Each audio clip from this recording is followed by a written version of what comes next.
Bonjour à vous. Aujourd'hui, un nouveau témoignage qui devrait aussi vous nourrir à votre niveau, je l'espère. En tout cas, c'est aussi dans cette perspective. Donc, je suis aujourd'hui avec Nadine. Bonjour Nadine. Bonjour Gabriel. Et nous sommes chez toi, nous sommes au Québec, à l'heure où nous enregistrons. Tu as fait un processus de nourriture en conscience l'année dernière, en 2016, en juillet, de 2 semaines, 14 jours, en l'occurrence à distance, par Skype et téléphone. Tu souhaitais un petit peu partager cette expérience spontanément. Qu'est-ce qu'il en reste aujourd'hui en termes de souvenirs, en termes d'application pratique au quotidien dans ta relation à la nourriture?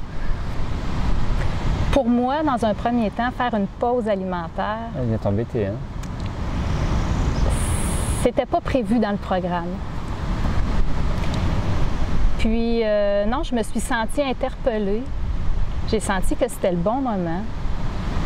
Puis, j'ai sauté. Mais j'ai sauté pas loin parce que je suis pas allée te retrouver en France. Mais bon, j'ai adapté ça à ma façon. Donc, je me suis dit, j'ai le goût, j'ai le temps parce qu'habituellement, j'ai des étés assez occupés. Puis, quand je t'ai appelé à une semaine d'avis, tu commençais un stage. Donc, l'idée a pris rapidement forme. Et à ce moment-là, je me suis dit, oui, je me lance. Donc voilà, c'est ça. Quand tu dis tu as sauté, ça veut dire que tu t'es lancé. Oui, c'est ça. Bon. Et qu'est-ce qui t'a amené à ça finalement? Est-ce que tu étais déjà dans les pauses alimentaires? Est-ce que tu avais une relation particulière à la nourriture? Est-ce qu'il y a eu, je ne sais pas, un hasard, un souci de santé? Qu'est-ce qui t'a amené à faire cette pause dans ta vie de 14 jours comme ça? Bon, comme je te disais, je n'étais pas attirée du tout par la pause alimentaire. Mais si je me reporte à, voilà, 21 ans, la graine du prana a été semée à ce moment-là. Alors moi, ça m'interpelle parce que 21 ans, ça date, ça fait du temps. Qu'est-ce qui s'est passé il y a 21 ans? J'ai fait des choix alimentaires différents. Donc, je me suis lancée dans le crudivorisme pour régler des problèmes de santé parce que j'étais jeune puis j'étais malade. Donc, je ne comprenais pas le rapport. Quand tu es vieux, oui, tu peux être malade, mais jeune, ça ne concordait pas. D'accord. Donc, à la lecture d'un livre, je suis assez tranchante. Hein? Quand je lis quoi, puis je sens que ça m'interpelle, je m'engage et je l'ai fait. Quand tu parles de crudivorisme et de problèmes de santé, sans rentrer dans l'intimité bien sûr, mais est-ce que ce changement de nourriture a réglé ces problèmes de santé? Ça a aidé? Ça a été comment? Ça l'a réglé en très, très grande partie. En fait, je ne pouvais pas avoir d'enfant parce que j'étais remplie de fibromes. Puis, c'est ça, 1 mois après ce changement-là, s'est manifesté un phénomène d'expulsion, tout simplement. D'expulsion de quoi? D'expulsion d'un fibrome. D'accord, d'accord. Et ça s'est étalé sur 9 mois.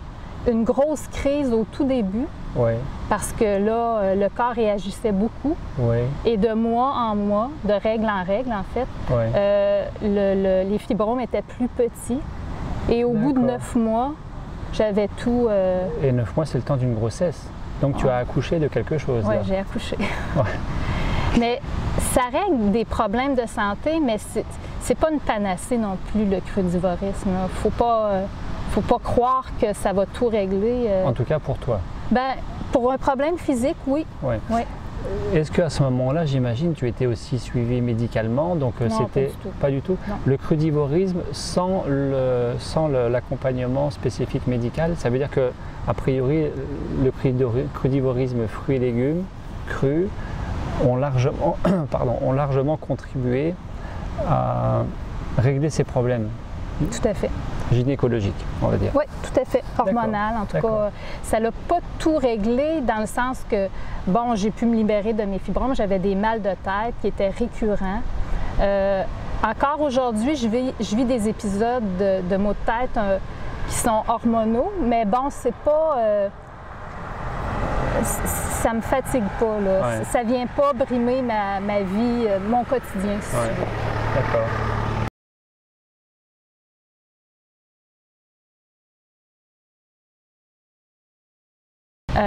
j'ai entendu parler de Jasmine à cette époque-là. Et moi, dans ma tête, on était choisis pour entamer ce processus-là. Oui.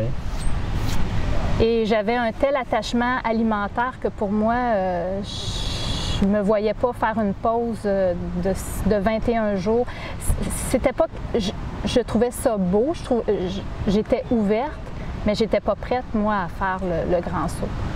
Pensant à ce moment-là que, comme tu dis, on est choisi. Ça veut dire que certains le sont, certains pour toi ne l'étaient pas, comme d'autres pouvaient l'être, et tu te sentais pas concerné par ça. Pas du tout. D'accord, c'est aussi bien.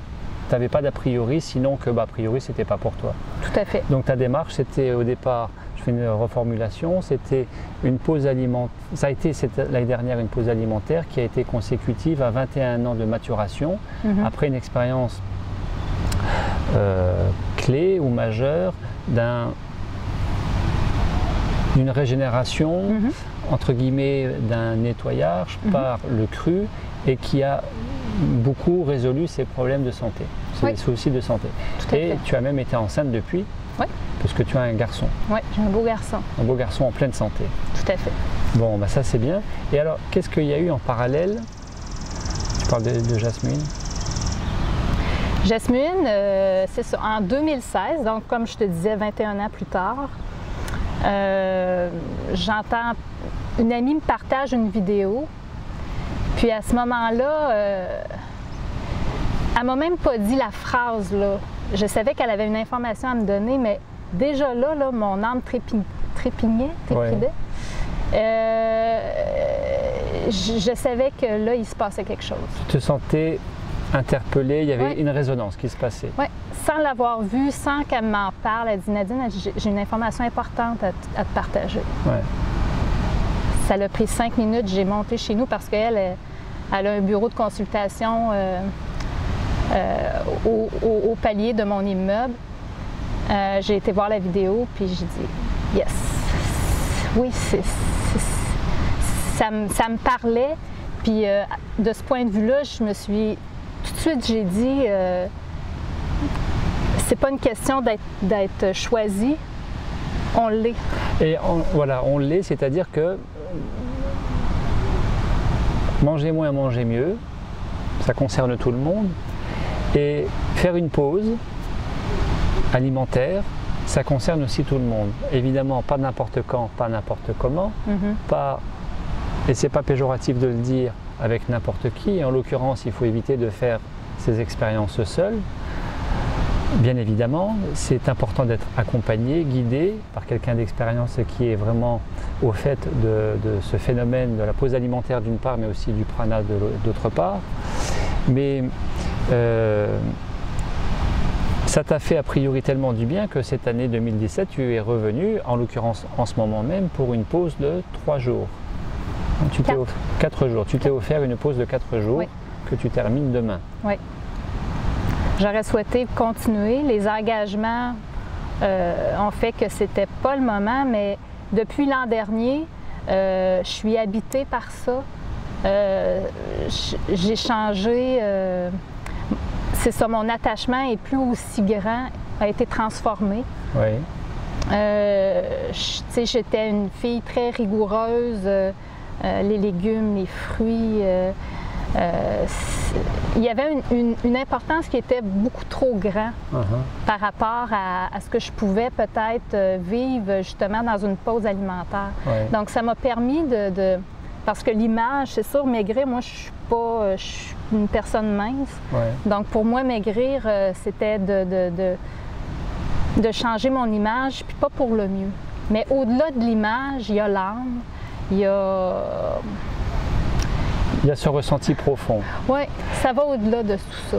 Alors, en l'occurrence, comment, puisque tu parles de maigrir, comment est-ce que tu as vécu cette pause de 14 jours l'année dernière? Est-ce que tu as beaucoup maigri? Comment ça s'est passé? Ça n'a pas été si mal malgré tout. Oui, j'ai maigri, mais ça ne m'a pas fait peur.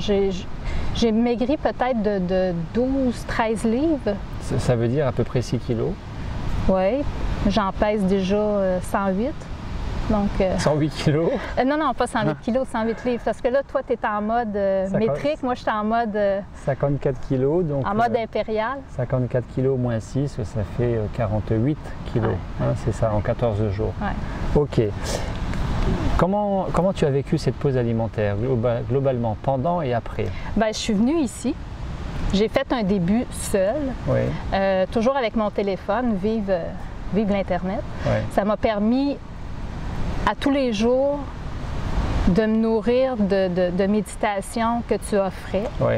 Et moi, ce que j'ai vraiment aimé, parce que pour moi, comme je te dis, faire une pause alimentaire, c'était pas nécessairement ma tasse de thé. Oui. J'ai été rassurée à chaque étape que je franchissais. Donc, si j'avais mal aux jambes, c'était plutôt du point de vue physique. Oui. Parce que, bon, tu as des fourmis dans les jambes pendant toute une nuit. Moi, je connaissais pas ça, d'avoir des fourmillements. Et qu'est-ce qui se passe? Donc, c'est question de se rassurer. Et moi, c'est ça que j'ai aimé. Donc, j'avais pas à m'en faire. Je savais que ton côté infirmier était là. Tu avais une expérience avec de nombreux stagiaires dans le passé. Donc, pour moi, j'étais en voiture. Tu étais en voiture Simone, c'est parti. Yes. Ok. Qu'est-ce que ça t'a apporté cette pause alimentaire pranique, processus de nourriture en conscience? Qu'est-ce que ça t'a apporté? Que je pouvais être nourrie à un autre niveau. Oui, un autre niveau pour toi, c'est quoi? De présence, de présence, de conscience. De présence à toi-même? Oui, tout à fait, de joie. De ne pas reporter mon bonheur sur quelque chose, sur un désir, mais sur l'être. Oui. Donc, ça, c'était nouveau. Ça veut dire pas un bonheur basé sur un plaisir, mais sur l'être, ça veut dire un bonheur qui ne soit pas provoqué, conditionné, enfin, sous-tendu par la satisfaction d'un désir et la relation à un objet, c'est-à-dire à l'extérieur. Parce que je fais ça, je suis heureuse, c'est-à-dire sans condition, un bonheur sans objet. Oui, on va chercher souvent, on pense aller chercher le bonheur dans quelque chose qui est extérieur à nous. Oui. Et finalement, la pause me permettait de ne pas me laisser influencer par l'extérieur du fait que j'étais ici pour la première semaine. Donc, je me suis vraiment plus contactée. Ouais. Donc, j'ai pris conscience que... C'est le fameux centrage, connexion à son intériorité, à son être. Et comme tu disais, il y a la nourriture du corps physique et puis il y a quelque part aussi la nourriture de l'âme. Et ça circule entre les deux et à un moment donné, il y a quelque chose qui se fait plus de l'ordre du entre guillemets spirituel, au-delà de l'émotionnel ou au-delà du physique, de l'estomac. On est un peu dans cette idée-là. Oui, parce qu'au bout de 2 jours, je la sentais plus la faim. J'étais en paix avec ça. Et à ce moment-là, c'est là que tu rentres dans les émotions. Là, c'est là que ça peut un peu se corser. Parce que les émotions, c'est au-delà des sensations physiques qu'on peut ressentir, un mal de tête, des nausées. Là, il y a tout le rapport à la nourriture, le rapport avec les gens, le rapport avec la récompense. On mange pour ci, on mange pour ça. Là, c'est là que j'ai vécu une 2e étape à la maison. Donc, la 2e semaine, je l'ai passée à la maison. Oui, je m'en souviens. Oui, à faire de la bouffe à ma famille. Et on dit, au Québec, on dit la bouffe pour dire à faire à manger. Oui, c'est ça. La bouffe. Mais ça s'est quand même bien passé parce que pour moi, l'important, c'est pas de faire un trip tout seul. Je veux l'intégrer dans ma famille, je veux l'intégrer avec mes amis. J'en parle pas à tout vent, tout côté, là, non. Mais ma famille, c'est quand même important. Ouais. Donc, pour moi, l'étape de vivre ça avec eux, bon, je ne sais pas si je le referais de cette façon-là, mais ça a été une belle expérience au final, ça a été une belle expérience. Ok. Et alors, qu'est-ce qui a suivi de ça? Après ça, qu'est-ce qui a suivi? Ben, l'attachement alimentaire a beaucoup diminué. Donc plus de détachement au regard oui. de la nourriture. Est-ce qu'il y avait une nourriture en particulier? Je ne sais pas, le sucré, le salé, le chaud, le froid, la viande. Est-ce qu'il y a eu des... C'est en général, parce que j'étais pas crudivore totalement. J'ai quand même gardé toujours une bonne partie crue dans mon alimentation. Mais l'idée des vitamines, des protéines, tout ça, ça a pris le bord. Tout ce, comment tu dis? Ça a pris le bord. En québécois, ça veut dire que... À bâbord? Oui, à bâbord. Par-dessus bord. Oui, voilà, par-dessus bord. Par-dessus bord. Ouais. Ça veut dire qu'en fait, tu as, je ne sais pas, tu me dis, tu as lâché ce côté trop cartésien de la nourriture, calculé sur des rations, des portions, des quantités, des équilibres caloriques et tout ça, c'est ça? D'accord, donc tu es passé à davantage de relations alchimiques plutôt que chimiques à la nourriture? Oui. Une confiance, une certitude que ça réside pas... Je compare ça un peu, là c'est la grosse mode au Québec, la voiture électrique. Oui. Donc, on peut avoir des véhicules qui marchent au gaz, au pétrole, puis on peut avoir des véhicules qui marchent à l'électrique. Donc moi, là, c'est comme si mon corps passait à l'électrique. Entre la nourriture solide d'un côté et la nourriture pranique. Tu te sens glisser tout doucement vers ça? J'en suis pas là, mais pour moi, je veux faire ça en douceur. Je veux me faire du bien, je veux faire du bien autour de moi. Donc, préserver ton entourage, c'est important. Oui, tout à fait. Puis, comme je te le disais, je veux mettre la table à cette belle énergie qu'est le prana, mais en même temps, c'est elle qui va s'inviter. Moi, j'ai beaucoup aimé cette façon de voir les choses de Nadine, que j'ai découvert il y a 2 jours, je crois. Nadine me dit, je mets la table et le prana s'invite à ma table. Et non pas j'invite le prana. Je trouve ça très beau dans cette Mais au début, c'était pas comme ça. Hein? C'était pas comme ça. Non, moi, je croyais qu'après 14 jours, ça y était. Paf. Ça y était, prana. Quelle histoire. Mais non. Pas que c'est ridicule, puis je crois qu'il y a des personnes qui peuvent y arriver très facilement, mais je pense qu'il faut passer des étapes, être en paix avec soi, être en paix avec les autres. Quand tu dis je mets la table, je prépare la table, je mets une belle nappe, je mets les assiettes, et puis le prana s'invite, ça veut dire que tu ne cherches pas, tu ne forces pas. Il y a une idée de je laisse les choses se faire, je lâche prise. Petit clin d'œil à la toute dernière vidéo sur comment lâcher prise. C'est un petit peu ça l'idée, pour bien comprendre? Oui, tout à fait. Comment est-ce que tu lâches prise, toi? En faisant une pause alimentaire 1 fois par semaine. C'est une façon d'abandonner des habitudes. En l'occurrence, tu maintiens la pause alimentaire d'1 journée par semaine? Oui, en grande partie. Ça te fait du bien? Oui, puis je ne ressens pas de malaise ou de... Une journée, c'est vite passé. Je le fais plutôt en début de semaine pour organiser ma semaine. Puis par la suite, ce qui a été quand même intéressant aussi, c'est que les synchronicités ont fait en sorte que mon fils a fait aussi un changement de cap au niveau alimentaire, puis il m'a fait acheter un Angel.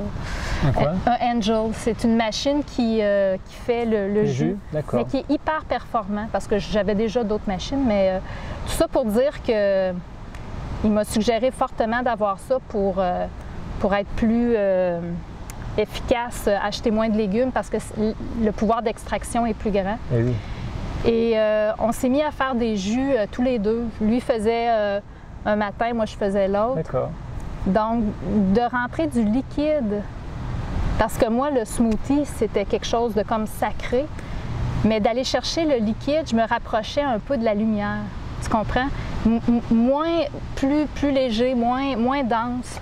Le smoothie ou le smoothie, c'est très continent américain. Hein, ouais. Le smoothie. Et en l'occurrence, le smoothie, pour ceux qui ne connaissent pas, c'est un jus de fruits. C'est un mélange de fruits. On peut rajouter du yogourt, on peut rajouter des noix. Il y a un peu de glaçons pour mousser. Ben, si les fruits sont congelés, tu n'as pas besoin vraiment de rajouter des glaçons. Mais tout ça pour dire que c'est quelque chose de très consistant. Ouais. C'était froid aussi parce que le fait quand tu mets des... Puis moi, je finissais un repas puis j'avais toujours froid. Mais les jus, ça a été la paix avec la température du corps instantanément. D'accord. Fruits à température ambiante qui sont dans un panier, dans une corbeille là. Même si les fruits sont froids, ça ne change pas. D'accord. Et mon explication, qui n'est pas scientifique du tout, c'est que le fait que j'ai pas à digérer la fibre et tout ça, c'est que ça passe dans le système. Puis oui, c'est autant d'énergie économisée à une digestion qui est allégée. Tout à fait. Et cette énergie économisée, ben, elle est dédiée à quoi? À nourrir plus la conscience, la présence. C'est moins fatigant. Et en l'occurrence, en termes de moins fatigant, de plus d'énergie, est-ce que tu le ressens peut-être dans ton sommeil? Comment il est ton sommeil aujourd'hui? C'est sûr que c'était déjà bien, mais il y a une petite coche de plus. Donc ça veut dire quoi concrètement? Tu es passé de quoi à quoi? En quantité, en qualité? C'est sûr que j'étais une grosse dormeuse au tout début. Le crudivorisme m'a permis d'écourter la nuit. Ouais. Et c'est sûr que quand j'ai fait la pause alimentaire, je dormais pas beaucoup. Mais ça allait, je comprenais le processus. Puis par la suite, je te dirais que ça n'a pas changé beaucoup, mais en termes de qualité de sommeil, c'est mieux. Donc, je me réveille plus dispo, plus engagée à... Et pour toi, c'est directement lié à ce changement alimentaire? Oui. D'accord. Oui. Ok. Aujourd'hui, tu manges quoi? 3 fois par jour, 2 fois, 1 fois, c'est quoi? J'ai diminué à 2 fois par jour, donc je ne déjeune plus. Le petit déjeuner pour vous. Oui. Donc, ça, c'est totalement... terminé, il n'y en a plus. Ça peut être un jus autour de 2 verres de jus autour de 13 heures. D'accord. Et un souper ou un dîner pour vous autour de entre 16 et 18 heures. Donc ça fait guère qu'un repas par jour en fait? Oui. Ça fait un bon repas par jour? Ok, très bien. Et j'ai pas perdu de poids.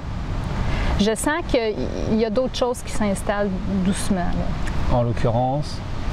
De la confiance, de la présence. Plus des choses abstraites. Oui. À partir d'un changement, un réaménagement qui n'est pas négligeable au niveau alimentaire et puis de ces pauses alimentaires.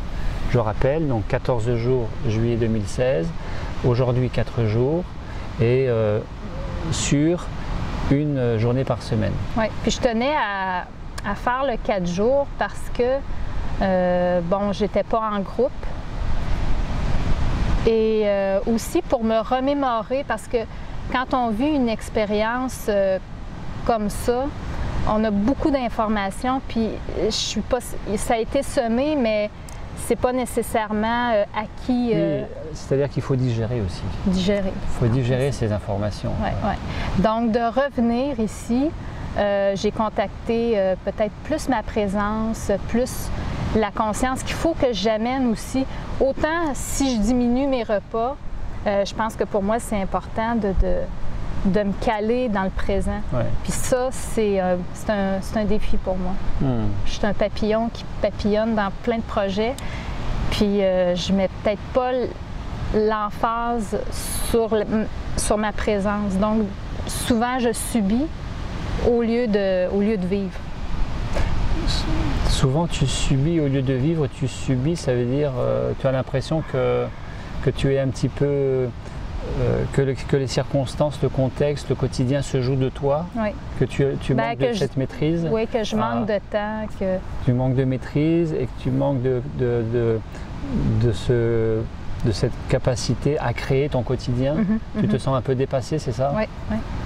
Ouais. Donc en venant ici, ça refait une petite mise à jour. Et alors, tu parlais de détachement par rapport à la nourriture. Et là, est-ce qu'il n'y a pas un petit peu de détachement qui se fait dans ce trop faire, en fait? Parce que peut-être tu es dans trop de faire. Oui, tout à fait. Ça a une répercussion aussi là-dessus. Donc, parce que quand on manque de temps, c'est peut-être qu'on en fait de trop aussi. Ouais. Et là, ça t'a interpellé? Tu t'es interrogé là-dessus, sur le trop faire? Non, c'est toi qui m'amènes là-dessus présentement. je suis vicieux. Je vais devoir faire mes devoirs. Ah. Mais bon, c'est des étapes, hein, puis c'est correct que tu nous le rappelles. Je pense que tu as une vision plus globale de ce qui peut, de ce qui peut engendrer des difficultés justement à intégrer la présence et tout ça. Ben, en sachant que c'est jamais que chacun a faire ses expériences, moi je ne me transpose jamais à la place des gens, mais c'est vrai que dans ce juste milieu et donc dans cet équilibre, certes, relation plus objective, plus consciente, plus libre, détaché avec la nourriture, que les gens ils arrivent à être praniques ou qu'ils arrivent à être mieux dans ce qu'ils mangent, quoi qu'ils mangent à la limite, être dans plus de conscience avec ça.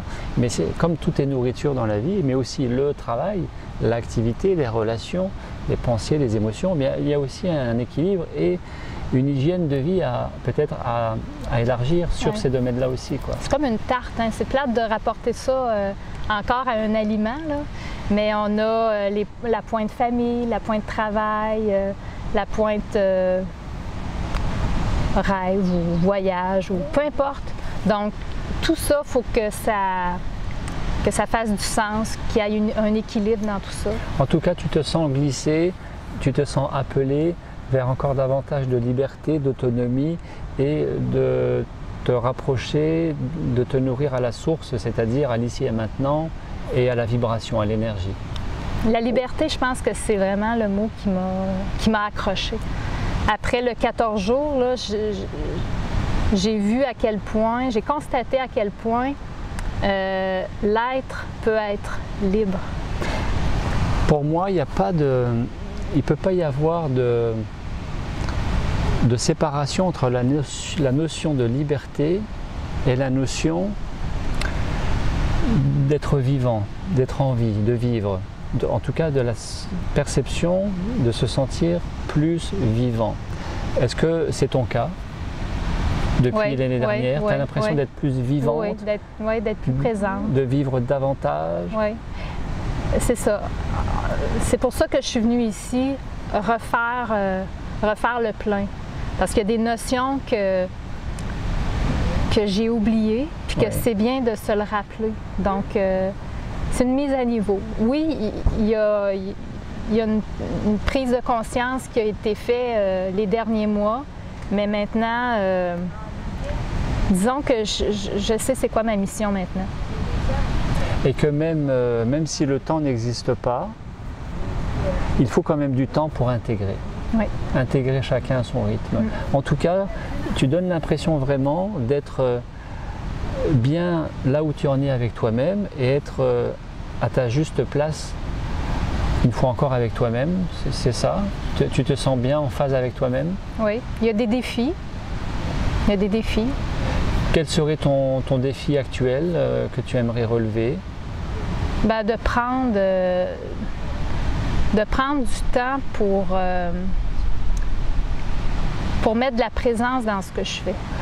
Donc, le travail, le soin de la famille, que ça se fasse en harmonie avec ce que je suis et non pas comme une checklist.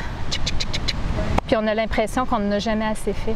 Voilà, et j'allais y revenir, hein, puisque tu me tends la perche.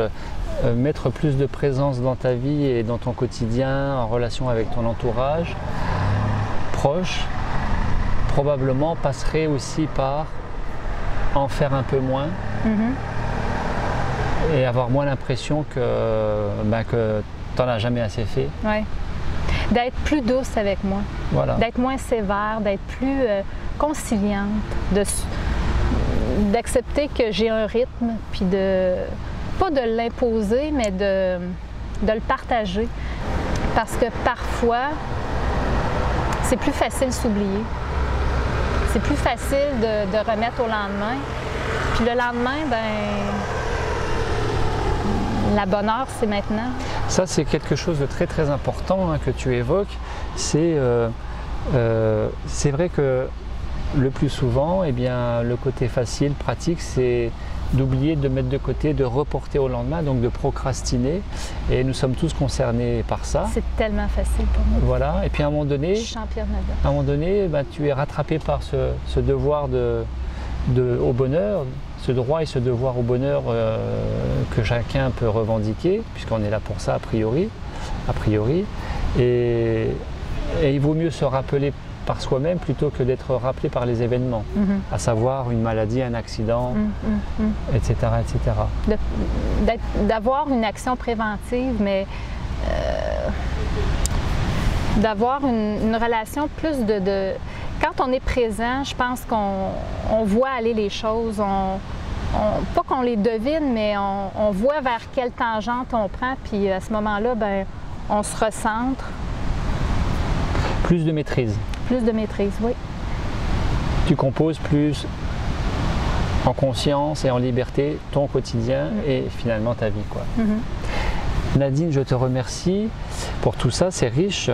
Est-ce que tu souhaiterais, non pas donner un conseil, mais toi qui as fait un certain cheminement avec toi-même au travers de ce qui n'est jamais qu'un outil ou une base sur laquelle se reposer, c'est-à-dire l'outil alimentaire, la pause alimentaire, le prana. Si tu avais quelque chose à partager de façon plus spécifique, qu'est-ce que tu suggérerais à ces personnes qui nous regardent et qui n'ont peut-être pas entamé ce chemin de plus conscience au quotidien? Qu'est-ce que tu aimerais peut-être suggérer, pour ne pas dire conseiller? Peut-être d'alléger les repas. Oui. Déjà là, c'est déjà un pas. Peut-être inclure plus de jus. D'accord. S'offrir une pause alimentaire d'une journée par semaine, c'est rien. Je croyais que tu allais dire prendre plus de temps pour soi. Oui, là j'étais du niveau technique. Allons-y du niveau plus émotionnel. Oui, mettre de la présence, mettre, je dirais, mettre de l'amour à soi, de la tempérance à ce qu'on fait. De la douceur. De la douceur. Ouais. Moi, je me juge sévèrement, puis c'est pas la recette. Tu te juges, elle se juge moins maintenant. Tu te jugeais sévèrement. Oui, tout à fait. Tu te jugeais. Oui, mais parfois, hein, ben, ça revient. Ça revient, oui, c'est ça. Mais c'est plus ce que c'était. Non, pas voilà. du tout. Ouais. D'accord, très bien. Donc, c'est les petits conseils. Merci Nadine. Et puis, merci à vous. À bientôt.